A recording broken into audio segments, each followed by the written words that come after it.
ध्यान केवल वो नहीं होता है जो हम किसी एक आसन पर बैठकर करते हैं, वो ध्यान का अभ्यास होता है।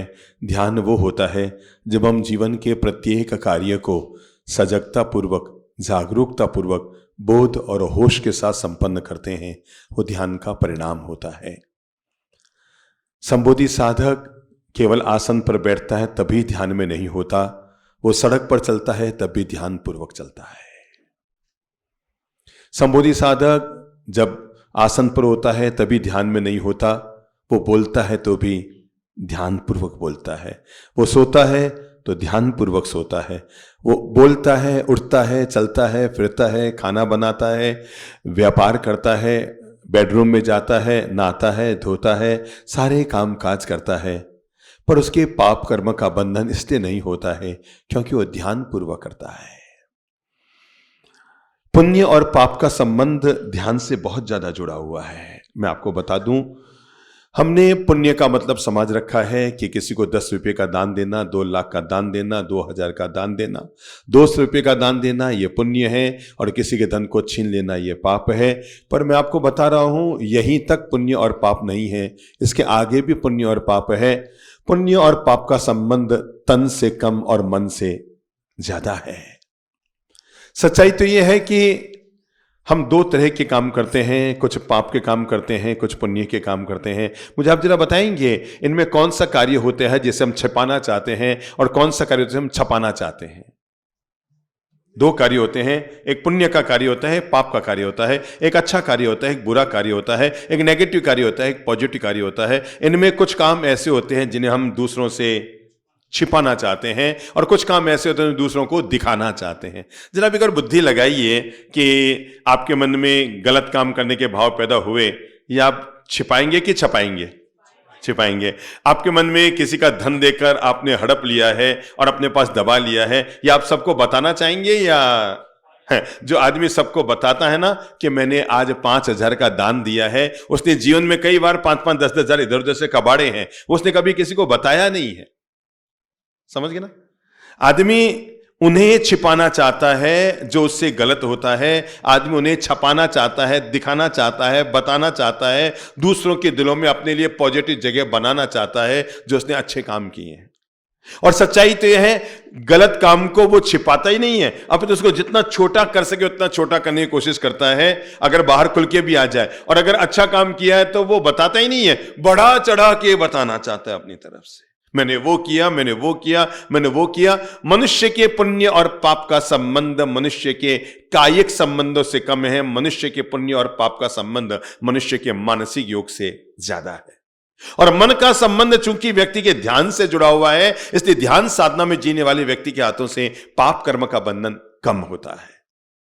ध्यान साधक अगर वो महिला है, वो अपने जीवन के दैनंदिन कार्यों को करेगी। हाँ, कपड़े तो वो धोएगी, नहाएगी, खाना बनाएगी, घर में झाड़ू पोंछा लगाएगी, फ्रिज को साफ करेगी, दीवारों को उजला करेगी, सारे काम उससे करना पड़ता है, बच्चे को भी जन्म देगी और उनसे संबंधित सारे काम करेगी। लेकिन उसके भीतर अगर एक बोध है और वो है संबोधि का बोध है, तब वो पानी यूं ही नहीं बहाएगी, एक एक लोटा पानी डालते समय भी सोचेगी पानी व्यर्थ न जाए, ये जीवन का बोध होगा।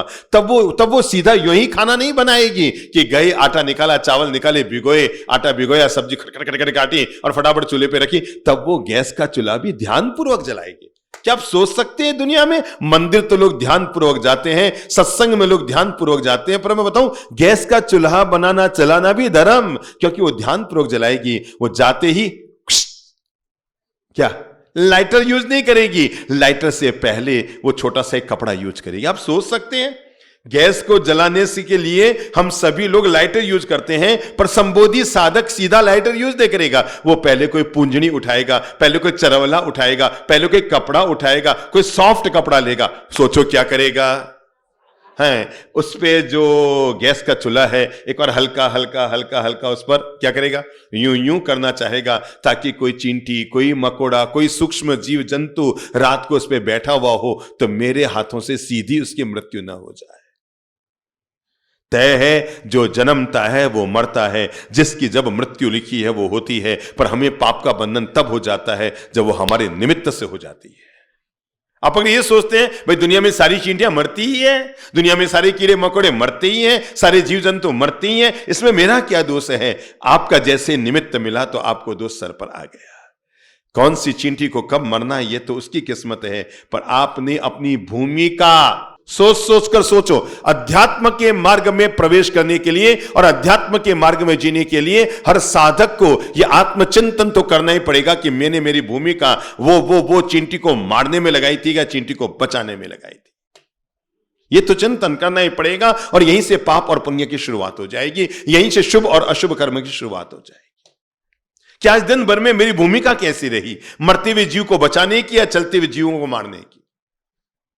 मैंने देखा मुझसे आगे कोई व्यक्ति चल रहा था, उसके चुटकी अंगुली, पांव की जो छोटी वाली अंगुली होती है ना, उसके पांव के चुटकी वाली अंगुली के नीचे एक चींटा, एक कीड़ा, एक मकोड़ा कोई दबा और वो यूं यूं यूं यूं कर रहा था। मेरे पास दूसरा विकल्प, मैं भी उस पर पांव दे के निकल जाता, या दूसरा विकल्प क्या था?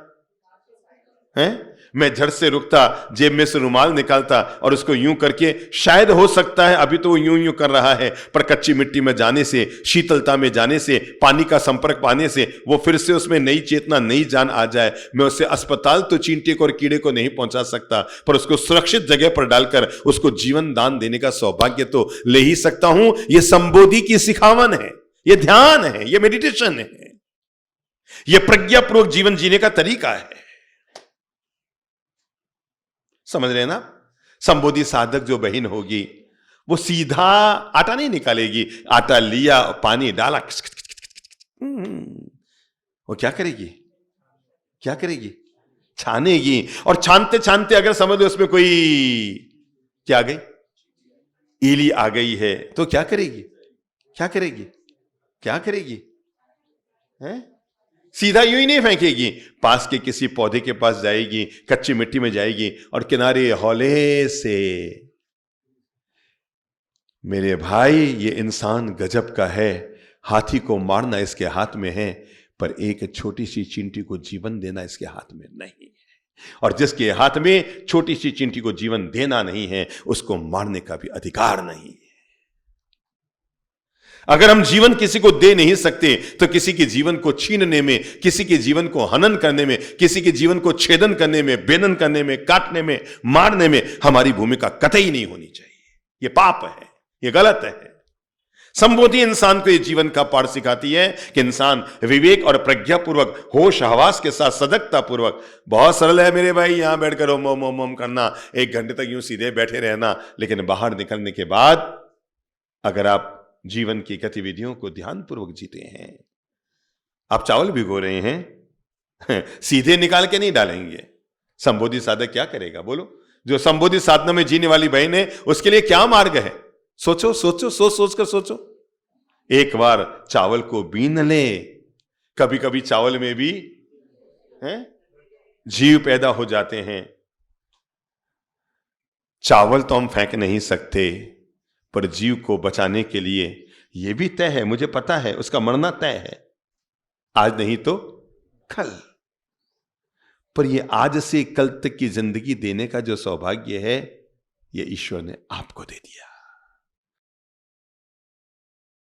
हाँ, तय है जो संबोधि साधक हमारी बहनें हैं वो जाएंगी और घर पर जाकर उनको खाना बनाना है, तय है, और वो भिंडी को काटेगी, पर वो सीधी भिंडी को क्यों खटखट नहीं काटेगी। क्या करेगी? बुद्धि लगाओ, बुद्धि लगाओ, एक बार हल्का सा चीरा लगा के देख लेंगे इसमें कोई जीव तो नहीं है। मेरे भाई मैं आपको बता देता हूं, जीवन में जन्म और मृत्यु मनुष्य के हाथ में किसी का भी नहीं है, पर मैं इतना सा विवेक दे रहा हूं, उस जीवन को ध्यानपूर्वक जीना ये तो हमारे हाथ में है। मेडिटेशन, ध्यान, साधना, अध्यात्म, इन सब के लिए पहले शब्द की जरूरत है और उस शब्द का नाम है सजगता। बोलो तो मुंह से, एक और बोलो, क्या है? और सजगता का मतलब होता है ध्यान पूर्वक जीना, होश पूर्वक जीना। संबोधि साधक चावल को यूं नहीं भिगोएगा, एक और बीन लेगा, भिंडी को सीधा नहीं काटेगा, एक और उसको हल्का सा निरीक्षण कर लेगा, कोई जीव जंतु हो तो बाहर निकल कर आ जाए, वो बर्तन धोने के लिए सीधा यूं ही नहीं जाएगा। एक बार जहां बर्तन धो रहा है उस जगह को देख लेगा, कोई चींटी वींटी तो नहीं है। वो बाथरूम में भी जा रहा है ना, तो जाते ही बाल्टी यूं नहीं डालेगा, कहीं कोई रात को कीड़े तो उस बाथरूम में नहीं आ गए। अरे और तो और वो अगर WC में जाने के लिए वो फ्लश भी चलाएगा तो एक बार पहले WC की सीट पर देख लेगा कोई जीव जंतु तो नहीं है। मेरे भाई, ये अहिंसा है, ये दया है, ये मानवीय प्रेम है, ये हमारी करुणा है, और इसी का नाम संबोधि ध्यान है। बहुत विस्तार है संबोधि ध्यान का। केवल यूं पद्मासन, केवल यूं सुखासन, केवल यूं वज्रासन, यही संबोधि साधना नहीं है, बहुत विस्तार है। आप बोलेंगे ना, अगर आप संबोधि साधक भाई हैं तो बोलते समय बहुत विवेक से बोलेंगे। संबोधि साधक के मुंह से कभी गाली निकल ही नहीं सकती। अगर उसने ध्यान का प्रयोग कर लिया है, साधना का प्रयोग कर लिया है, साधक व्यक्ति सजगता पूर्वक बोलेगा। पहले तौलेगा, उसके बाद बोलेगा। दो विकल्प है। कुछ लोग हैं जो सोच कर बोलते हैं, कुछ लोग हैं जो बोल कर सोचते हैं। समझ में आ रहा है फर्क? कुछ लोग हैं, बोलो, जो सोच कर बोलते हैं, कुछ लोग हैं जो बोलकर सोचते हैं। ज्यादा किसको सोचना पड़ेगा? हाँ, सोचकर बोलेगा वो 1 मिनट सोचेगा, और बोलकर सोचेगा वो 24 घंटा सोचते रहेगा। मैंने क्यों बोला, मैंने क्यों माथा लगाया, मैंने क्यों सिर डाला, मैंने यूं क्यों किया।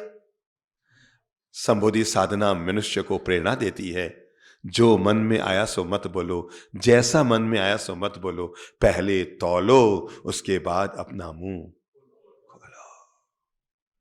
आप कभी फंसेंगे नहीं, कभी आप नुकसान नहीं उठाएंगे, कभी आपको हानि नहीं होगी, कभी आपके रिश्तों में दरार नहीं आएगी, कभी नेगेटिविटी रिश्तों में नहीं आएगी, कभी आप व्यापार में नुकसान नहीं उठाएंगे, कभी आपके रिश्तों में तनाव पैदा नहीं होगा, कभी आपके व्यापार से संबंध नहीं बिगड़ेगा, कभी आपको सामाजिक संकट खड़ा नहीं होगा।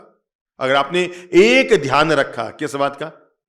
पहले तौलो, उसके बाद बोलो, पहले सोचो, उसके बाद अपनी जबान खोलो। अगर हमने इतना सा भी विवेक रख लिया, हमारा ये विवेक दृष्टि हमें ध्यान साधना का तो मार्ग देती है, साथ में कई कई नेगेटिविटी से हमें बचा लेती है। खाओ, पियो, उठो, बैठो, चलो, फिरो, जो भी काम करो, सब बोलो कैसे करो? ध्यान पूर्वक करो। किससे करो? ध्यान पूर्वक करो। व्यापार भी ध्यान पूर्वक करो। मेरे इस मुनाफे में किसी का बहुत ज्यादा नुकसान तो नहीं हो रहा है, मेरे इस व्यापार से किसी का गला तो नहीं कट रहा है, मेरे इस कार्य से किसी के जीवन में तूफान तो नहीं आने वाला है, मेरे इस कार्य से किसी के जीवन को कोई नुकसान तो नहीं होने वाला है। अगर हम ये चिंतन, ये विवेक, ये दृष्टि साथ में रखेंगे तो हमारे लिए ध्यान साधना का चरण बहुत मीठा हो जाएगा। तो मैंने कहा, जीवन के प्रत्येक कार्य को विवेक और ध्यान पूर्वक संपादित करना संबोधि साधना की मूल सिखावन है। किसकी? संबोधि साधना की मूल सिखावन है। जीवन के प्रत्येक कार्य को किसके पूर्वक? ध्यान पूर्वक। जब हम इतने पारंगत हो गए हैं कि हम अपनी सांस भी ध्यान पूर्वक लेने में सफल हो गए हैं। क्या कहा मैंने? जब हम इतने पारंगत हो गए हैं कि हम अपनी प्रत्येक सांस को ध्यान पूर्वक लेने में सफल हो गए हैं, तो हम इतने पारंगत क्यों नहीं हो सकते कि प्रत्येक कार्य को भी हम ध्यान पूर्वक करेंगे। श्वास आ रही है, हम आती हुई को देखते हैं, श्वास जा रही है, हम जाती हुई को देखते हैं, हम पहरेदार बनते हैं, हम चौकीदार बनते हैं।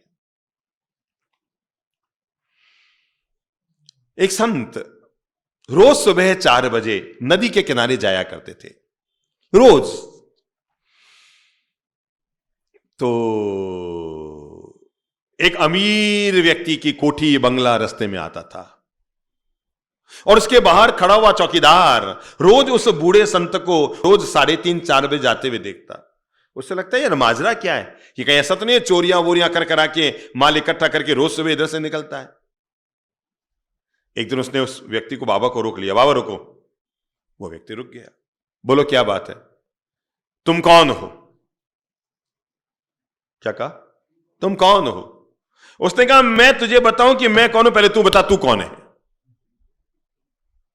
मैं तुझे बताऊं कि मैं कौन हूं, उससे पहले बता कि तू रोज यहां खड़ा रहता है, तू कौन है? उसने कहा मैं तो चौकीदार हूं और मेरा काम है आने जाने वालों की रखवाली करना। उसने कहा गजब, मैं 40 साल से इसी शब्द की तलाश कर रहा हूं कि मैं कौन हूं, और आज मुझे तुझे देखकर पता लग गया कि मैं कौन हूं। तू चौकीदार है तो मैं भी चौकीदार हूं। और उसने कहा गजब के आदमी हो यार, हैं? मैं तो यहां खड़ा रहकर सबका ध्यान रखता हूं, कौन आ रहा है कौन जा रहा है, एक एक चीज का ध्यान रखता हूं। तू क्या करता है? तू तो रोज आता है जाता है, तू काहे की चौकीदारी करता है? कि मैं भी चौकीदारी करता हूं, मैं भी ध्यान रखता हूं कौन आ रहा है और कौन जा रहा है। उसने कहा मैं तो इस मकान की चौकीदारी करता हूं, तू कहां करता है? उसने कहा मैं अपने तन मन की चौकीदारी करता हूं नदी के किनारे जाकर। तो उसने कहा मैं तो आने जाने वाले लोगों पर नजर रखता हूं, तू कहां नजर रखता है? उसने कहा मैं आने जाने वाले विचारों पर नजर रखता हूं। किस पे? आने जाने वाले हर विचार पर मैं नजर रखता हूं, कौन सा विचार का उदय हो रहा है, कौन से विचार का विलय हो रहा है, कौन से विकार का उदय हो रहा है, कौन से विकार का विलय हो रहा है, कौन से दृश्य का उदय हो रहा है और कौन से दृश्य का विलय हो रहा है। उस चौकीदार ने कहा कि मुझे तो यहां पर इस चौकीदारी करने का क्या दाम मिलता है, तुझे क्या मिलता है? उसने कहा जो मुझे मिलता है वो तो दुनिया में किसी को नहीं मिलता है, तुझे तो यहां पर दाम मिलता है, और जब मैं चौकीदारी भीतर की करता हूं तो मुझे कोहिनूर हीरे मिलते हैं। तो ये भीतर की चौकीदारी करता है।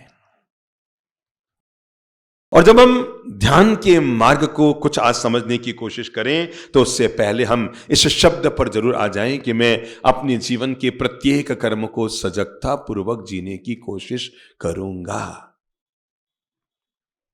जैसे आपने देखा होगा, हम मुनिजनों के पास एक रजोहरण होता है ना? ये ऊनी ऊन का होता है, हम बगल में रखते हैं। कभी आपने सोचा ये किसके लिए है? ये अहिंसा के पालन के लिए है। ये मत समझना कि ये कोई जैन धर्म के मुनियों का प्रतीक है। ठीक है, रखते रखते ये चीज प्रतीक बन गई। ये मुनि का प्रतीक नहीं, ये अहिंसा का प्रतीक है, ये विवेक का प्रतीक है, ये सजगता का प्रतीक है कि व्यक्ति जहां भी बैठेगा पहले उसको यूं यूं कर लेगा ताकि कोई सूक्ष्म जीव जंतु हो वहां तो हट जाए, उसके बाद हम बैठे। जीव जिया की मरा ये तो बाद का पहलू है, आपने विवेक रखा ये संबोधि साधना का पहलू है। आपने क्या रखा? क्या रखा? विवेक रखा।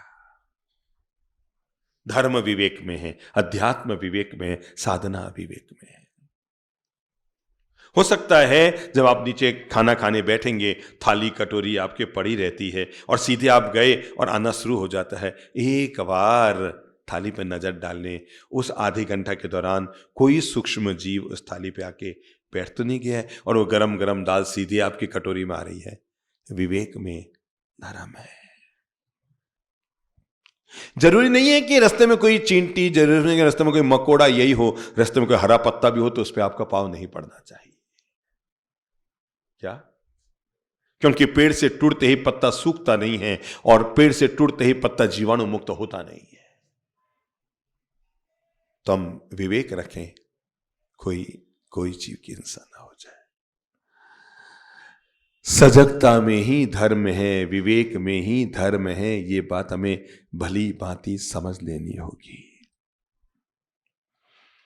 तो संबोधि साधना का हम पहला शब्द लेते हैं और वह है सजगता पूर्वक जिएंगे। बोल लो मुंह से, कैसे जिएंगे? सजगता पूर्वक जिएंगे। मैं तो आपको कहूंगा बाकी सब छोड़ो, एक एक कौर, क्या मुंह में लिया जाने वाला एक एक निवाला, एक एक कौर भी सजगता पूर्वक खाना नहीं तो याद कर लेना बचपन में कई बार गाल दांत के नीचे आ जाया करते थे। और पता लगा ध्यान की जीवन में कितनी जरूरत है। अच्छा आप बताइए, ये गाल आपका दांत के नीचे किसने डाला? पड़ोसन ने, पत्नी ने, मम्मी पापा ने, भाई ने? कौन था जिसने गाल पकड़ के दांत के नीचे डाला? ध्यान का अभाव। अगर आप एक विचार, एक चिंतन, एक काम कर रहे होते तो गाल दांत के नीचे नहीं आता। जरूर विचार अलग हुआ, कार्य अलग हुआ और गाल दांत के नीचे आ गया। पक्की बात है ना? तो ये बात हम भली भांति समझ लें, जब हमने सांस को भी ध्यानपूर्वक लेना सीख लिया है, तब हम प्रत्येक मुंह के कौर को भी ध्यानपूर्वक खाएंगे। कौर लिया। कितने दांत है मुंह में? 32 है। तो एक एक दांत को आधा आधा भाग तो मिल जाए, तो 16 बार तो कम से कम चबा ले। और जब चबाएं, मैं कैसे आपको बताऊं, हमारे पूज्य नाना जी थे, ठीक है ना, श्री अगरचंद जी नाहाटा, देश के बहुत बड़े विद्वान व्यक्ति थे। उनके कोटि के विद्वान देश में कम ही पैदा हुए। मुझे याद है अभी भी, जब वो भोजन करते ना, मौन पूर्वक करते, शांतिपूर्वक करते, किसी भी प्रकार की भोजन पे प्रतिक्रिया नहीं करते। यहां तक कि कई बार ककड़ी की सब्जी इतनी कड़वी आ जाती थी, अब तो कम आती है, अब क्या है, नस्लें सुधर गई है थोड़ी, पर पुराने जमाने में ककड़ी, खीरा ककड़ी, तुरई, कभी कभी इतनी कड़वी आ जाती थी कि महिलाएं चखने में भी, मतलब वो होता था चक्का कि मुंह के थुत हो जाता था, याद है ना? पर मुझे अच्छी तरह याद है, एक व्यक्ति के अलावा सारी की सारी ककड़ी की सब्जी वो फेंकी जाती थी, पर वो बहुत मौन पूर्वक, शांति पूर्वक, बहुत मुस्कुराते उस ककड़ी की सब्जी से रोटी खाते थे, क्योंकि ध्यानपूर्वक खाते थे। ध्यानपूर्वक खाने वाला आदमी स्वाद पर नहीं जाता है, विवाद पर नहीं जाता है, वो हर स्वाद में भी साधु और शांतिपूर्वक भोजन कर लेता है। समझ गए ना? उनको कोई रोटी कड़क नहीं लगती थी, कभी सब्जी कड़वी नहीं लगती थी, दाल फीकी नहीं लगती थी, शांतिपूर्वक खा लेते थे। ये बहुत बड़ी साधना है इंसान की, समझ गए? बहुत सरल है कि है ना, कि देह अलग है, मैं अलग हूं। ये तो गीता ने भी हमें हजारों साल पहले कह दिया, भगवान महावीर के आगमों ने भी कह दिया कि आत्मा अलग है और शरीर अलग है, पर इस भाव को जीना बहुत मुश्किल है। एक देश के बहुत बड़े विद्वान व्यक्ति हुए जिनका नाम था डॉक्टर सागरमल जी जैन। हो सकता है आप में से किसी ने नाम भी सुना होगा उनका। देश के चोटी के विद्वान व्यक्ति थे, जैन फिलोसॉफी में उनका नाम चलता था। उन्होंने अभी कुछ वर्ष पहले ही संथारा पूर्वक अपनी देह का परित्याग किया था। तो हम जब बनारस में थे, पूज्य चंद्रप्रभु जी महाराज और मैं, हम विद्यार्जन के लिए वहां पर रुके हुए थे। तो वो रोज शाम को हमें पढ़ाने के लिए आते थे। सुबह दिन में बैठते थे, दोपहर में बैठते थे, उसी परिसर में वो रहते थे, उसी परिसर में हम थे। हम ज्ञानार्जन के लिए, वहां पर BHU है, बनारस हिंदू यूनिवर्सिटी, उसके पीछे ही मतलब पार्श्वनाथ रिसर्च इंस्टीट्यूट था, हम उसमें ठहरे हुए थे। करीबन 2.5 साल तक हमारा वहां पर ज्ञानार्जन के लिए प्रवास हुआ। दोनों भाई थे वहां पर हम। तो वो रोज हमें शाम को स्वाध्याय कराने के लिए, पढ़ाने के लिए आया करते थे। तो वहां एक डॉक्टर थे, डॉक्टर सागरमल जी जैन, जो वहां के डायरेक्टर थे। हमारी ज्ञान जिज्ञासा को देखकर उन्होंने मन बनाया कि मैं आपको 2-3 साल तक पढ़ाऊंगा। वो रोज हमें पढ़ाने के लिए आते थे, सुबह, दोपहर, शाम। एक दिन शाम को वो आए नहीं, तो हमें लगा भाई हम सोए या उनको कोई झपकी लग गई है, तो हमने उनको यूं ही कहलाया। मैंने कहा हम आपकी इंतजारी कर रहे हैं। वो आ गए, मतलब एक तरह से वो गेट से निकले ही थे, और जो बंदा कहने गया होगा, वो पधारे। हमें अच्छी तरह याद है, हम उस समय उनके पास आगमों का अध्ययन करते थे, तो वो हमें आगम का स्वाध्याय करा रहे थे। और अचानक पता नहीं यूं हाथ फेरते फेरते उन्होंने याद किया होगा, और मुझे अच्छी तरह याद है उनका हाथ वापस जब नीचे आया तो लाल लाल को से लगा हुआ था, खून टाइप का। हमने कहा डॉक्टर साहब ये क्या हुआ आपके? कहा कुछ नहीं, नहा रहा था, लापरवाही का फल तो मिलता ही है। उन्होंने कहा नहा रहा था, नल थोड़ा बाहर था, मुझे जल्दी थी कि मैं आपको लेट हो गया हूं पढ़ाने के आने के लिए, तो मैं जल्दी में उठा तो नल अंदर घुस गया। अरे मैंने कहा घुस गया तो दवा भाई, मैंने सोचा जाके करा लूंगा, आप मेरी इंतजारी कर रहे हैं, स्वाध्याय में विलंब नहीं होना चाहिए, इसलिए मैं जल्दी आ गया, वापस जाके दवाई लगा लूंगा। मुझे लगा कि कितना सरल है कि ना, कि शरीर अलग है, आत्मा अलग है, पर इस चीज को जीवन में लागू करना और जीना कितना मुश्किल है। एक फोड़ा हो जाए तो कितने फोड़े पड़ने लग जाते हैं हमारे, हाय हाय हाय हाय करने लग जाते हैं हम। तो ये जो संबोधि साधना है ना, ये व्यक्ति को शरीर में रहते हुए शरीर से मुक्ति का भाव देती है। बहुत सरल है कहना, मैं अलग हूं, आत्मा अलग है, शरीर अलग है, काया अलग है, आत्मा न मरती है न जन्मती है, इसका न जन्म है न मृत्यु है, शरीर मरता है, शरीर जन्मता है, शरीर ये करता है। शरीर पराया है, आत्मा मेरी है। पर हम जीते किस में ज्यादा, शरीर में कि आत्मा में? शरीर को सजाते रहे, शरीर को नहलाते रहे, शरीर का श्रृंगार करते रहे। मेरे साधक भाई बहनों, अगर सजाना है तो अपने शरीर को मत सजाओ, सजाना है तो अपनी आत्मा को सजाओ।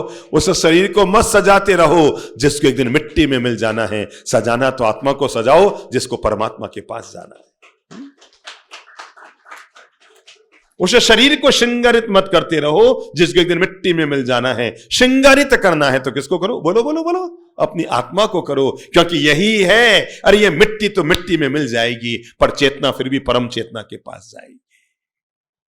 और वहां ये शरीर को जो आपने लिपस्टिक चिपस्टिक और ये पाउडर डाउडर और ये क्रीम व्रीम लगा लगा के ब्यूटी पार्लर में जा जा करके यूं किया है ना, ये सब की सब राख होने पर सब खाक होने वाली है। तो केवल शरीर को मत सजाते रहो। किसको सजाओ? आत्मा को सजाओ।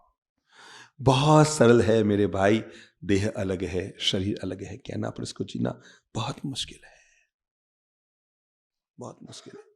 विपरीत परिस्थिति शरीर में आने पर भी जो व्यक्ति सहजता, शांति, प्रसन्नता, समरसता को अपने जीवन में जी लेता है, वो व्यक्ति भेद विज्ञान शरीर अलग है मैं अलग है के बोध को पा लेता है। और कभी आपको समझना हो ना कि शरीर और आत्मा अलग है, ये कैसे सिद्ध किया जाए, तो एक काम करना, गीला नारियल लीजिएगा, है ना, देखिएगा उसमें पानी बज रहा है और कुछ बज रहा है? नहीं बज रहा है। एक काम करना, उसको घर की छत पे ले जाके रख देना, 1 महीना बाद नीचे लेके आना, आपको पता लग जाएगा शरीर कैसे अलग है और आत्मा कैसे अलग है। क्या होगा फिर?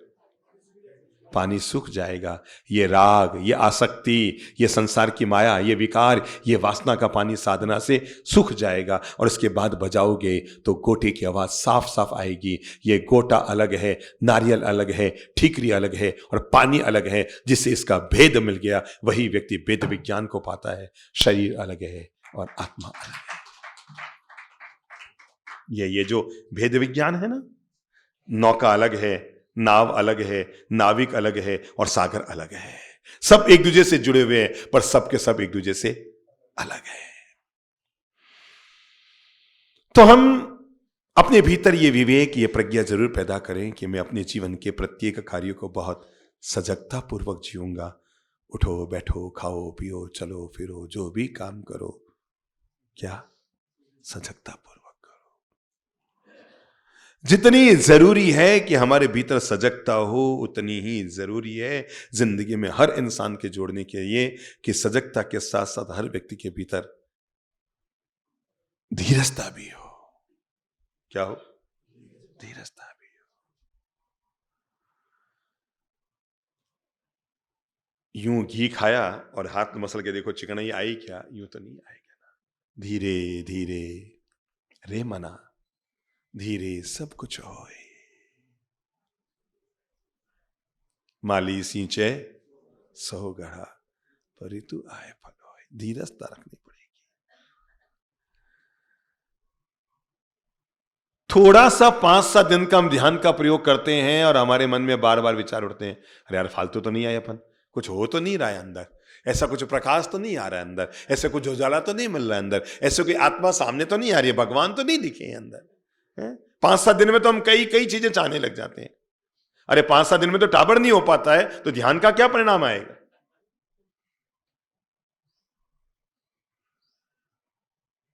साधना के मार्ग पर जीने वाले व्यक्ति को सबसे ज्यादा किसी चीज की जरूरत होती है, सबसे ज्यादा तो धीरजता की होती है। क्योंकि उचाट पैदा होगा। क्या पैदा होगा? उचाट पैदा होगा। अरे यार मैं फालतू तो नहीं आ गया हूं, बैठा हूं, कुछ मिलेगा कि नहीं, ये होगा कि नहीं, मन तो बड़ा वो हो रहा है, अभी भी कोई वो मजा नहीं आया, अभी भी वो कोई आत्मा का दर्शन नहीं हुआ है। धीरज रखो। क्या रखो? धीरज रखो। बीज बोते ही जो व्यक्ति फल की आतुरता ले आता है, वो जिंदगी में उसका बीज हमेशा निष्फल जाता है। जो व्यक्ति बीज वपन करते ही फल की आतुरता पैदा कर लेता है, बार बार खोद के देखता है फल आया कि नहीं, फल आया कि नहीं, फल आया कि नहीं, नहीं आएगा ना, नहीं आएगा ना। धैर्य चाहिए।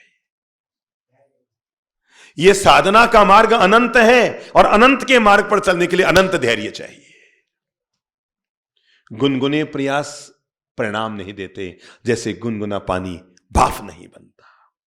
समझ रहे हैं आप? गुनगुने प्रयास परिणाम नहीं देते, जैसे गुनगुना पानी भाप नहीं बनता। पानी को खोलना पड़ता है और खुद को पूरी निष्ठा से लगाना पड़ता है।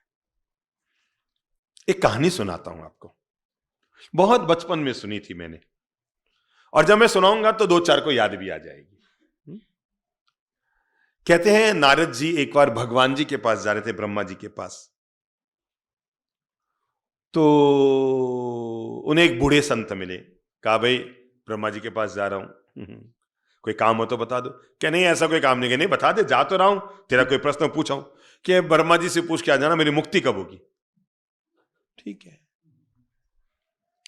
फिर आगे चलिए तो एक युवा संत मिला। नारद जी ने उसे युवा संत से कहा ब्रह्मा जी के पास जो कोई काम हो तो बता दे। और उसने कहा क्या काम बताऊं। क्या नहीं बता दे, जा तो रहा हूं, तेरा कोई प्रश्न हो तो। क्या पूछ के आ जाना मेरी मुक्ति कब होगी। चले गए। 3 दिन बाद वापस लौट कर आए और वहां से दोनों का जवाब भी लेकर आ गए। जब वो वापस पृथ्वी से ऊपर उतरे तो इधर वाले रास्ते से उतरे, गए तो यूं गए और उतरे तो यूं उतरे। तो पहले कौन मिला? बूढ़ा संत।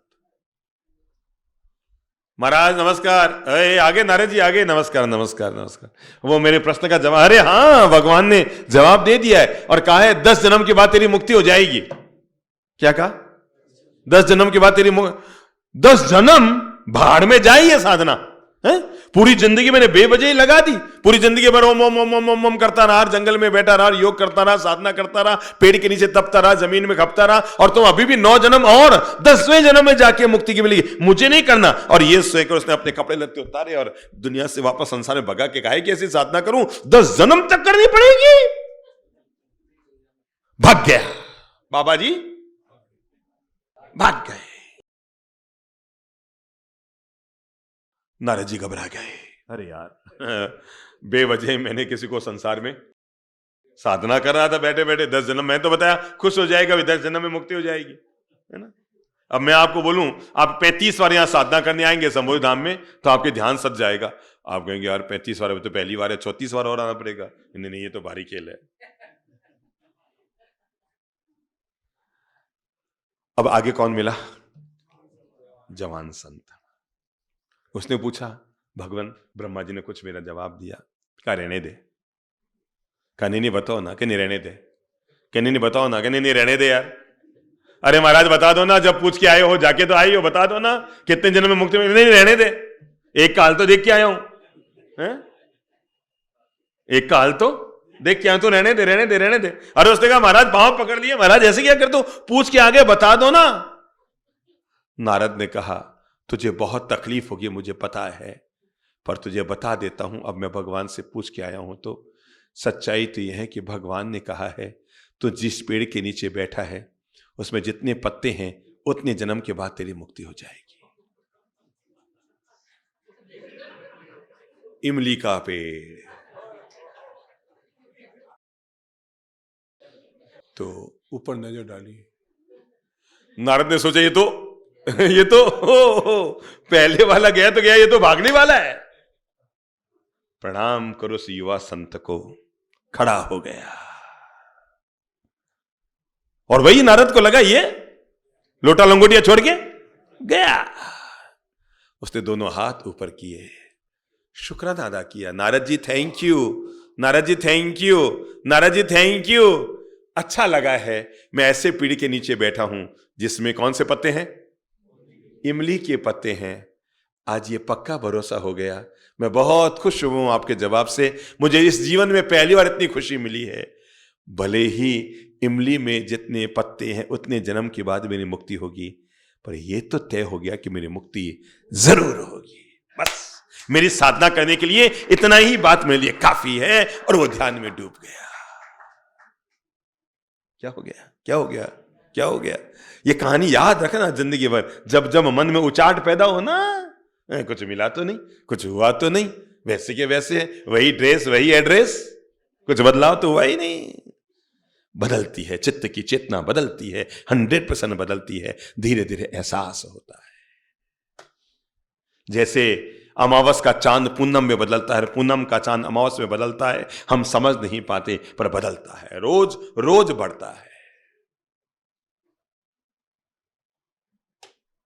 इसलिए ये अनंत का मार्ग है, और इस अनंत के मार्ग को जीने के लिए व्यक्ति के भीतर अनंत धैर्य चाहिए। शब्द पकड़ लेना, कौन सा शब्द दिया मैंने? अनंत, अनंत, अनंत धैर्य चाहिए। बिना धैर्य के कभी परिणाम नहीं मिलता। इसलिए मैंने कहा जितनी जरूरत है सजगता, उतनी ही जरूरत है धीरजता। शब्द बोल लो, क्या है? धीरजता। मुझ में बहुत धैर्य है भगवान, मैं इस जन्म भी साधना करूंगा, अगले जन्म भी साधना करूंगा, उससे अगले जन्म में भी करूंगा, 10 जन्म करूंगा, 100 जन्म करूंगा, 1000 जन्म करूंगा, लाख जन्म करूंगा, पर जब तक मैं अपनी मंजिल को न पालूं मैं लगा रहूंगा। तभी तो वो एक बोल दुनिया में चलाना, मुन्ना भाई लगे रहो लगन से, मुन्ना भाई लगे रहो लगन से। तीसरा शब्द देता हूं,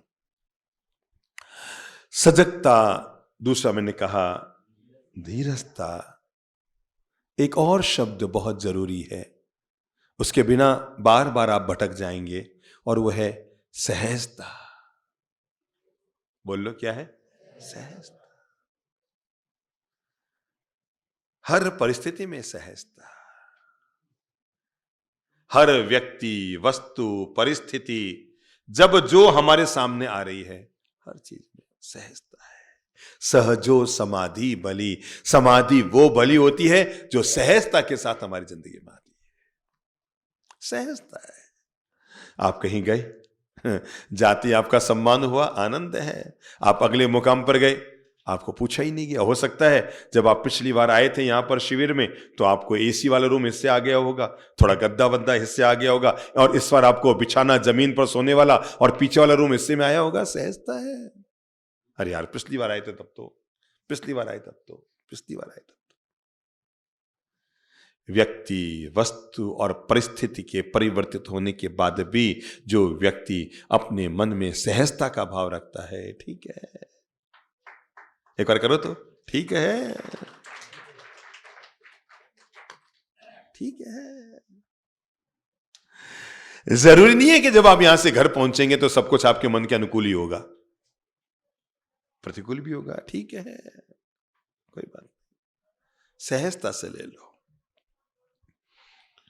जो व्यक्ति जीवन में घटित होने वाली हर घटना को सहजता से स्वीकार कर लेता है, ओहो 40 साल की उम्र मेरे साथ ऐसा क्यों हो गया, 48 साल में मेरा पति दुनिया से चला गया, ओहो मेरे शरीर में लकवा कैसे हो गया, मुझे कैंसर कैसे हो गया, मेरे शरीर में ये कैसे हो गया, मेरा धंधा कैसे चौपट हो गया, अरे अरे अरे अरे मेरा जॉब था 4 लाख का, कभी आज मेरे 80,000 का रह गया, ओहो मेरे पास कभी ये थे आज मेरा वो हो गया। हम इसी शहर में थे, गीता भवन में एक महानुभाव आया करते थे, बड़े अमीर व्यक्ति थे, महंगी कार थी, मर्सिडीज कार, पर हमने देखा वो हमेशा यूं यूं यूं लटके मुंह बैठे रहते थे। एक बार मेरे मुंह से निकल गया, मैंने कहा भाई साहब ये आप अमीर हैं, संपन्न हैं, हर समय इतने लटके लटके लटके लटके क्यों बैठे रहते हो? अरे बाप जी ये साल मेरा बहुत बेकार गया। मैंने कहा हुआ क्या? अरे गुरुदेव क्या बताऊं, बहुत बेकार। मैंने कहा हुआ क्या? अरे पिछले साल कंपनी में करीबन 55 लाख का प्रॉफिट हुआ था, इस साल तो केवल 20 लाख का ही हुआ। क्या? पिछले साल 55 लाख का हुआ था, इस साल? अब आप बताओ ये सुख की बात है कि दुख की बात है? 20 लाख कमा रहे हो। पिछले साल 55 लाख हुआ, ये तो बार बार याद आ रहा है, पर इस साल भी 20 लाख भगवान ने दिया, ये उसके दिमाग में नहीं आ रहा है। जिंदगी भर तक भगवान से हम लेते रहे, पर एक बार भी शुक्राना अदा नहीं किया। एक बार भगवान ने ना दिया कि 1000 तरह की गालियां निकालने शुरू कर दी, भगवान तो ने ये नहीं दिया, भगवान तो ने ये नहीं दिया, भगवान तो ने ये नहीं दिया। हमारी एक बहुत बुरी आदत है, हम जो है हम उसका आनंद नहीं उठाते, जो नहीं है हम उसका रोना रोते रहते हैं, और यही हमारे दुख का मूल कारण बनता है। जो है उसका आनंद नहीं उठाते, पर जो नहीं है उसका रोना रोते रहते हैं, ये नहीं दिया, ये नहीं दिया, ये नहीं। हम सब लोग जहां जहां जन्मे थे ना, आज उससे आगे है कि पीछे है बताओ तो? आगे है, सब आगे। पर हमारी स्थिति ये होती है, जैसे आप किसी घर पे भी जाएंगे ना, समझो किसी घर पर आप अकेले गए तो जाते ही सामने वाला आपको क्या पूछेगा? पधारो सा, बोलो सा, और हुक्म काम काज बोलो। नहीं नहीं नहीं, वो जाते ही पूछेगा भाभी जी नहीं आए। अब उसको पूछो मेरी पत्नी से तेरा क्या काम है, बल ये बता, तो क्या करेगा उसका? है भाभी जी का क्या काम है तेरे? पर पता नहीं है, हमारी आदत है, हम सीधा यही पूछते हैं भाभी जी क्यों नहीं आए? क्योंकि हमारी आदत है, हम जो है हम उसका आनंद नहीं लेते, जो नहीं है उसको याद करके चर्चा करते हैं या रोना रोते रहते हैं। सहजता में जियो। किसमें? सहजता में जियो। यहां भी और घर चले जाओ तो वहां भी, व्यापार में भी, हानि में भी, लाभ में भी, मिल जाने पर भी, खो जाने पर भी, सब में सहजता से जियो। जब भगवान महावीर के कान में किले ठोके जा रहे थे तब भी वो सहज थे, और जब इंद्र ने आकर उस ग्वाले को पकड़ा और बचाया तब भी वो सहज थे। चंड कौशिक ने पांव में डंक मारा, वो सहज थे। अंगूठे में डंक मारा, वो सहज थे। और वो समोसन में बैठ के प्रवचन देते थे, वो सहज थे। सहज, नो प्रॉब्लम, सहज है। हर परिस्थिति में हम सहज है। एक कहानी सुनाता हूं मैं आप। कहते हैं एक आत्मज्ञानी संत किसी समृद्ध अमीर सेठ के घर पर मेहमान थे। कई वर्षों के बाद संत का आना हुआ तो उसकी घर की मालकिन गृहिणी ने संत के लिए और घर के लिए 4 तरह की मिठाई, 4 तरह की नमकीन, 4 तरह की सब्जियां, अटरम पटरम कटरम सटरम सब बनाए। पापड़, खिचिया, तला और जो होता है ना सब बनाए। मटर पनीर की सब्जियां ये सब बनाई। तो संत रुके। उसने आग्रह करके संत को सोने के थाली में खिलाया। नहीं महाराज, आज अपने पात्र में, आज मेरे सोने के थाली में खाया। और आग्रह करके कहा रात को मेरे पास ही सोएंगे, मेरा ये वाला बेडरूम और आप इस बगल वाले बेडरूम में सोएंगे। तो जो बढ़िया वाला रूम था उसने संत को उसमें सुलाया और कुछ सामान्य रूम में सोया था।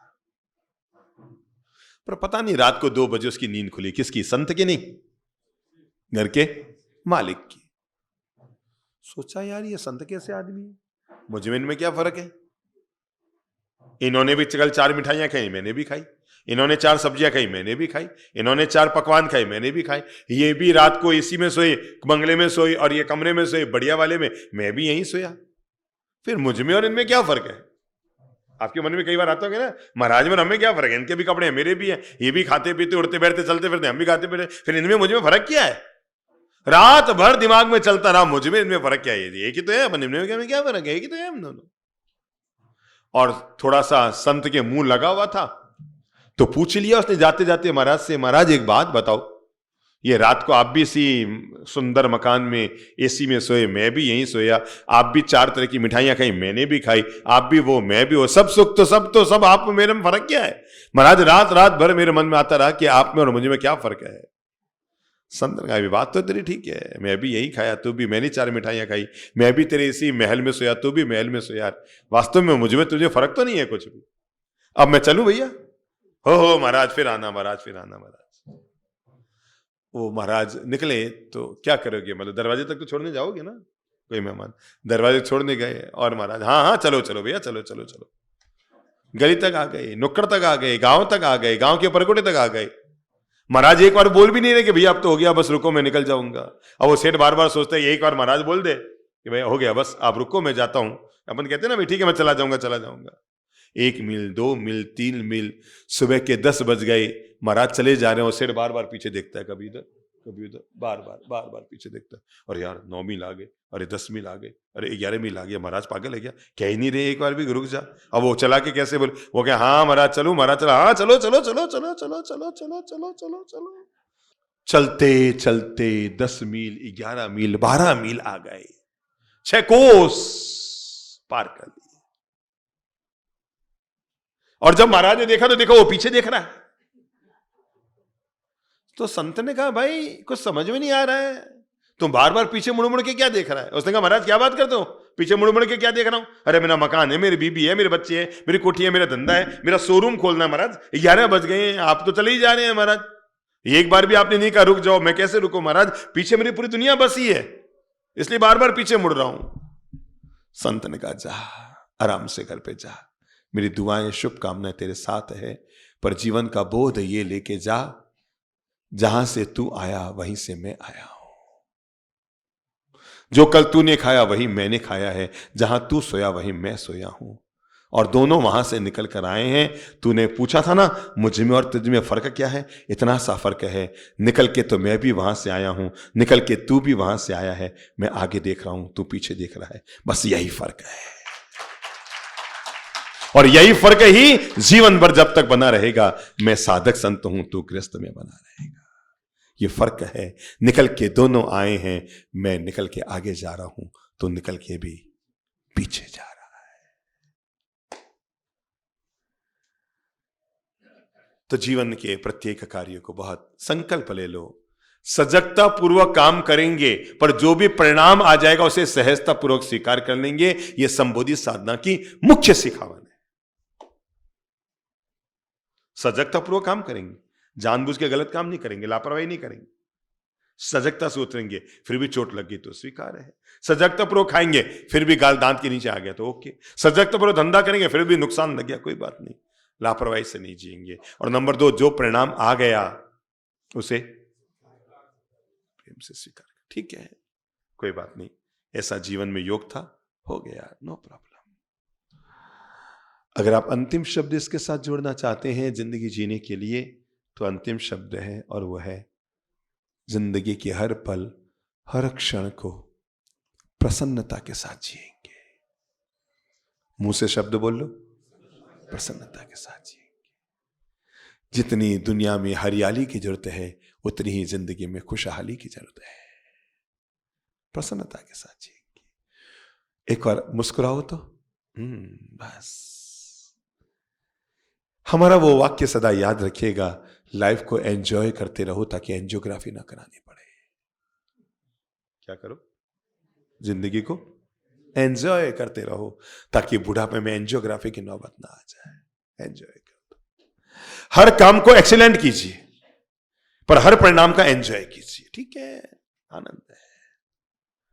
जो व्यक्ति अपने जीवन के प्रत्येक पल को प्रसन्नता के साथ जीता है, वो दुनिया का सबसे अमीर और शहंशाह होता है। क्या होता है? शहंशाह होता है। उसे दुनिया में कोई दुखी नहीं कर सकता, वो तो खुश रहता है, मुस्कुराता है, ठीक है हो गया। लगा ले भाई, इंजेक्शन लगाना है, लगा ले लगा ले लगा ले। कहते हैं वाराणसी के राजा थे, उनके कोई शरीर में बीमारी हो गई और उसका ऑपरेशन होने की बात थी। और जब विदेश से डॉक्टर आए उनका ऑपरेशन करने के लिए बनारस में, तो उन्होंने कहा आपको हमें बेहोश करना पड़ेगा, ऐसे ऑपरेशन नहीं हो सकता ये। और उन्होंने, बनारस के राजा ने कहा यार 35 साल तक गीता को पढ़ पढ़ के तो होश पाया है, तो कौन सा नया बेहोश दे रहा है? नहीं नहीं नहीं नहीं, बिना बेहोश इसके नहीं हो सकता।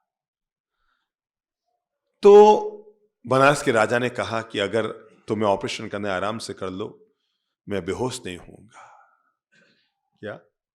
मैं बेहोश नहीं होऊंगा।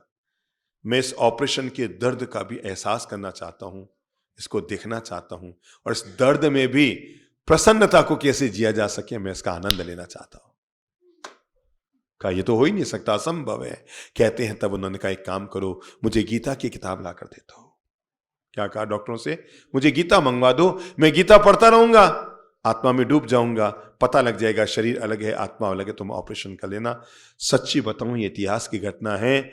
उनको गीता लाकर दे दी गई, वो गीता के स्वाध्याय में डूब गए प्रसन्नता के साथ, आनंद मन के साथ। डॉक्टर ने पहले तो टच करके देखा, कुछ इसको एहसास हो रहा है, चीरा फाड़ी की, ऑपरेशन हो गया। वो गीता पढ़ते रह गए, टांके की सिलाई हो गई, वो गीता पढ़ते रह गए। और जब गीता पढ़ के पूरी हुई तो डॉक्टर से कहा भाई ऑपरेशन कर दो ना फटाफट। डॉक्टर ने कहा तुम्हारा ऑपरेशन हो गया।